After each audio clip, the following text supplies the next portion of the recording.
Welcome back to the Firebrand podcast. This is Firebrand Voices.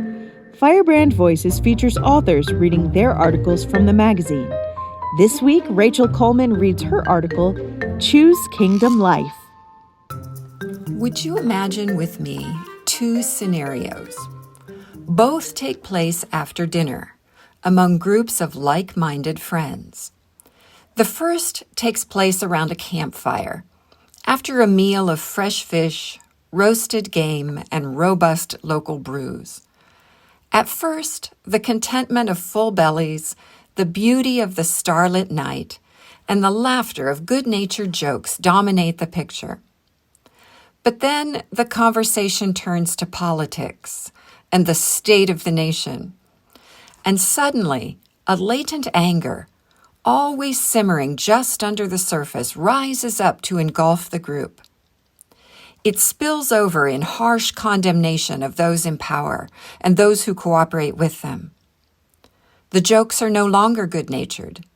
The contentment is gone. The beautiful night ignored. Visible under the brittle veneer of anger is the thing that fuels it: fear. A deeply rooted fear that the next crisis, when it comes, will be the one that wipes out forever a cherished way of life, that will change things in irreversible and unwelcome ways. Fear shapes the words that are spoken, the attitudes that are displayed, and the mad scramble to lay hold of every weapon they can get their hands on. Can you picture it? The second scene is just a few miles down the road, in the dining room of a sophisticated, elegant home. Light music plays in the background. Light conversation bounces around the beautifully decorated table, as guests with bellies full of a gourmet meal and imported wines relax in comfort.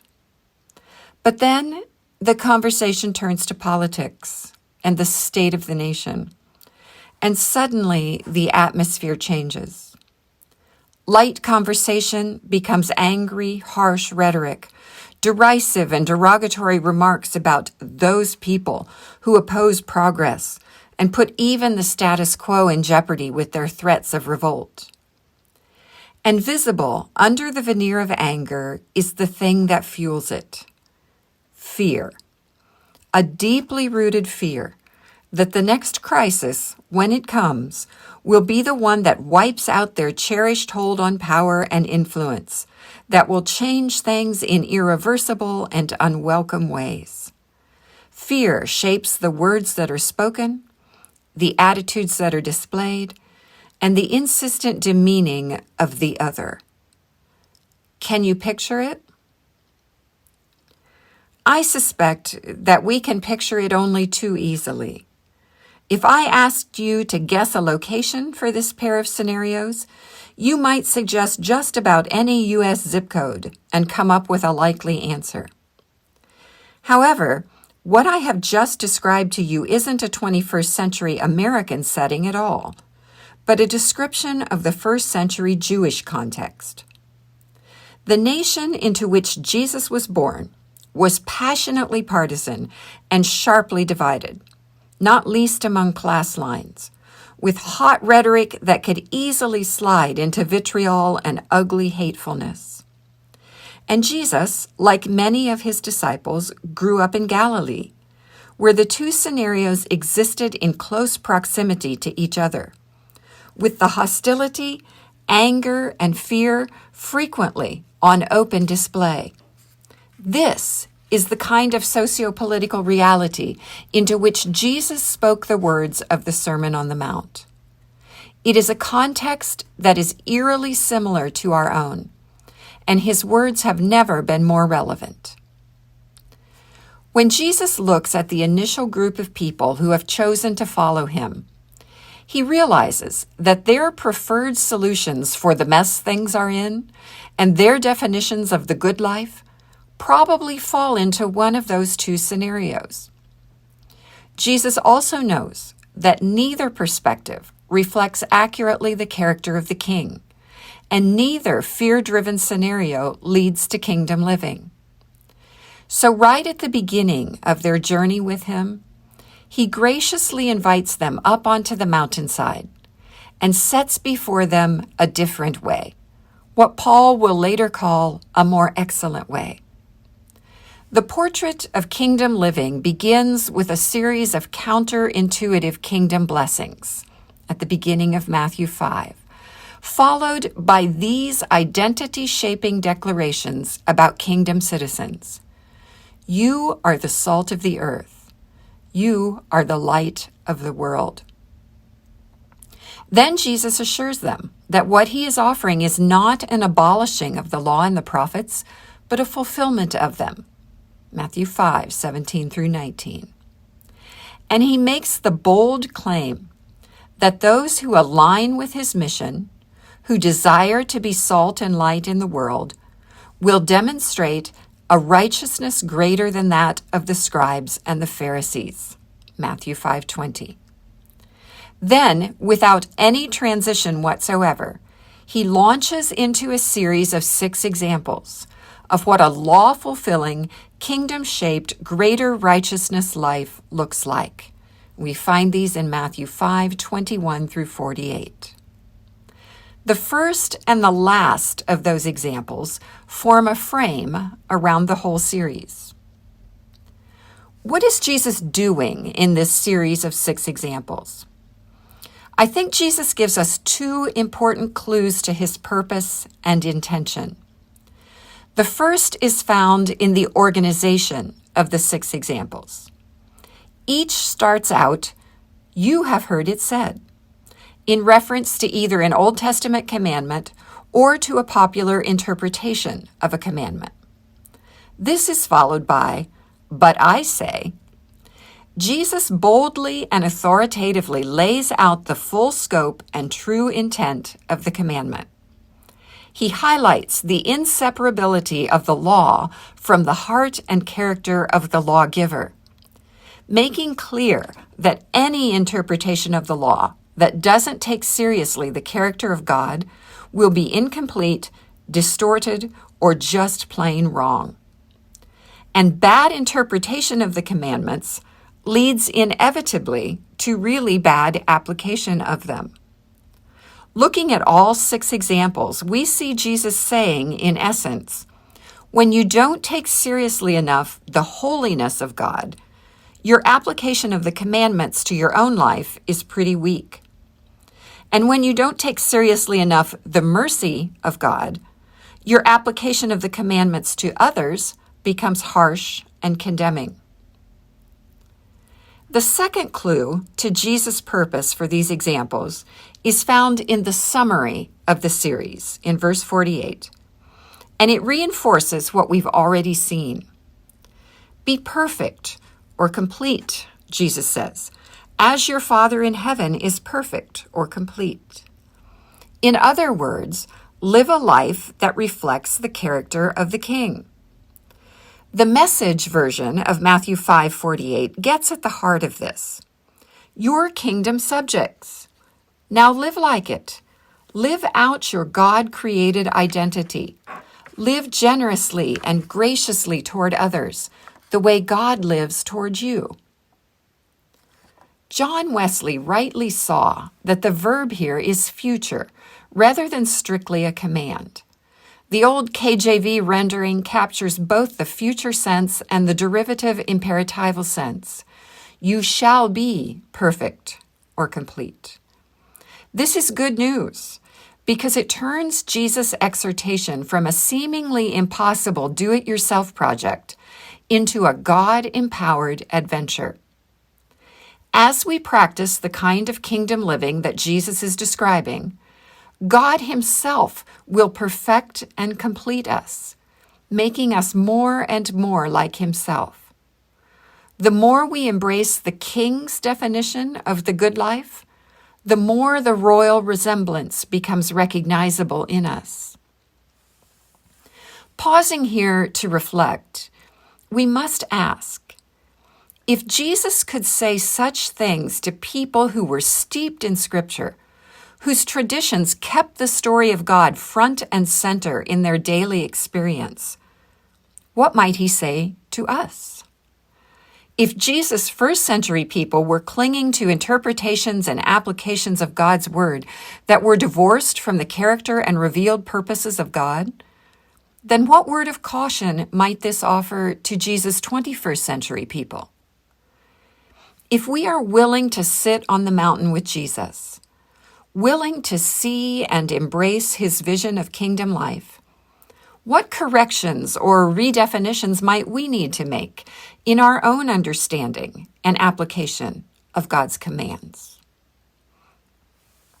So what does this series of examples teach about life in the kingdom? Jesus begins gently enough in his first example, beginning in verse 21. You have heard it said, don't murder. We sigh with relief because this requirement seems relatively easy to keep.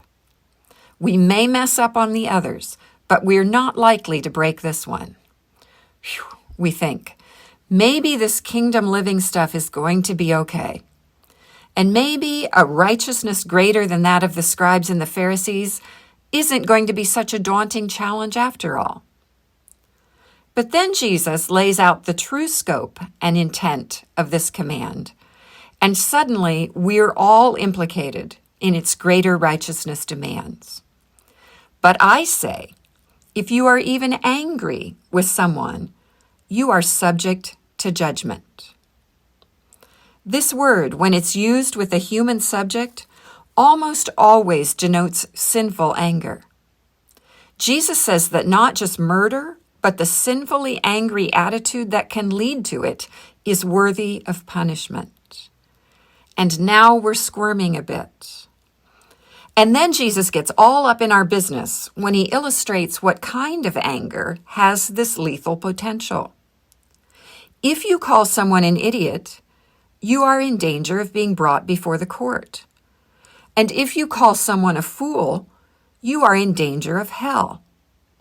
Are you thinking back over the things you muttered about that driver that cut you off on the way to church? Or are you remembering what burst out of your mouth the last time you changed the channel and saw a representative of the other party? Jesus has turned to meddling, hasn't he? We may be tempted to run back down the mountain and put some distance between us and his demands. Idiot and fool were both common expressions of mild scorn and insult, probably thrown around rather casually and without raising many eyebrows, even among the most devout. In the hotbed of partisan politics and socioeconomic stress that was Galilee, this kind of speech was probably the stuff of daily bread. But Jesus says there's no such thing as a careless word or excusable insult. Not only does such speech break down human relationships, it also erects barriers between us and God. See verses 23 and 24.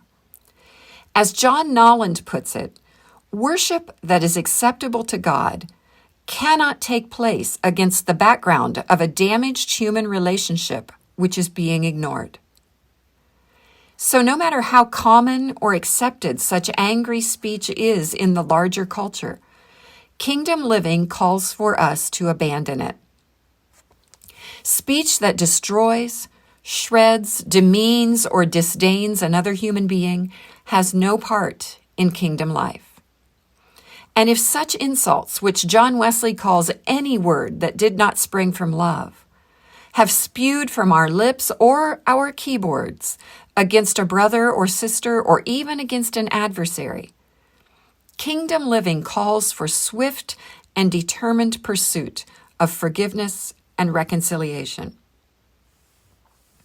What about Jesus' final example in this series, verses 43 through 47? Here he circles back to the initial theme, approaching it now from a different angle. You have heard the law that says, love your neighbor and hate your enemy. Verse 43. It's interesting that only the first half of that, love your neighbor, is actually commanded in Scripture. Think of Leviticus 19. The addition of the flip side, hate your enemy, suggests that Jesus' disciples were part of a culture that had absorbed an ethos that ran counter to the spirit of the kingdom of God. They seemed to be operating out of pagan common sense on the subject, like these proverbs, "To friends be kind, against enemies retaliate." Or this one, "A man's virtue consists in outdoing his friends in kindness and his enemies in mischief." Even some of the Jewish writings from Qumran reflect this ethos. Love the sons of light. Hate all the sons of darkness. But Jesus turns that popular interpretation on its head. "But I say, love your enemies. Pray for those who persecute you." Remember the Galilean context. Jesus understands very clearly who the enemies are and what the persecution feels like. He knows what it is to live under the burden of excessive taxation, the constant threat of military force, and fragile tolerance for religious freedom. In the midst of that context, he says clearly, love them and pray for them. He himself would embody this ethos in the darkest moment of his life, calling out to his Father to forgive those who were nailing him to a cross. Love and sincere prayer for their enemies came to be one of the hallmarks of the early Christians. And John Wesley reiterated this call for the early Methodists when he said, "Speak all the good you can to and of them who speak all evil of and to you. Repay love in thought, word, and deed to those who hate you." Why does Jesus ask this of his followers? Because this is the kind of living that reflects the heart and character of the King. Verse 45, "In that way, that is by loving enemies and praying for persecutors, you will be acting as true children of your Father in heaven. For he gives his sunlight to both the evil and the good, and he sends rain on the just and the unjust." To divide human beings into two categories, lovable and hateable, is to be no better than the pagans or the tax collectors, reflecting the character of the empire. To love all of God's image bearers is to live as true citizens of the kingdom. Scott McKnight reminds us that we must ask ourselves how God loves human beings. He describes God's love as a rugged commitment to be with someone as someone who is for that person's good, and to love them unto God's formative purpose. A rugged commitment to be with humanity. Surely the incarnation showed us that. To be with us and to be for our good. The cross showed us that. To love us toward God's good and formative purposes. The gift of the Holy Spirit shows us that. That is the kind of love Jesus calls us to offer our enemies and persecutors. What might this love for enemies and prayer for persecutors look like in our daily lives? I think it can be both bigger and smaller in scope than we might imagine. A few weeks ago, my husband and I saw the lovely new film, A Man Called Otto. And I was particularly struck by the character of Marisol, the feisty Mexican immigrant who moves into grumpy Otto's neighborhood. She is delightfully persistent in offering love to the neighborhood grouch, despite his equally persistent rebuffs. And I had to ask myself, after the first couple slammed doors, would I have just dismissed him as a hostile old bigot, worthy of insult in return for his invective? Would I have given up on him? Marisol did none of that. In fact, she demonstrated a rugged commitment to be with Otto, as she calls him, as someone who was for his good, loving him into the sort of person God wanted him to be.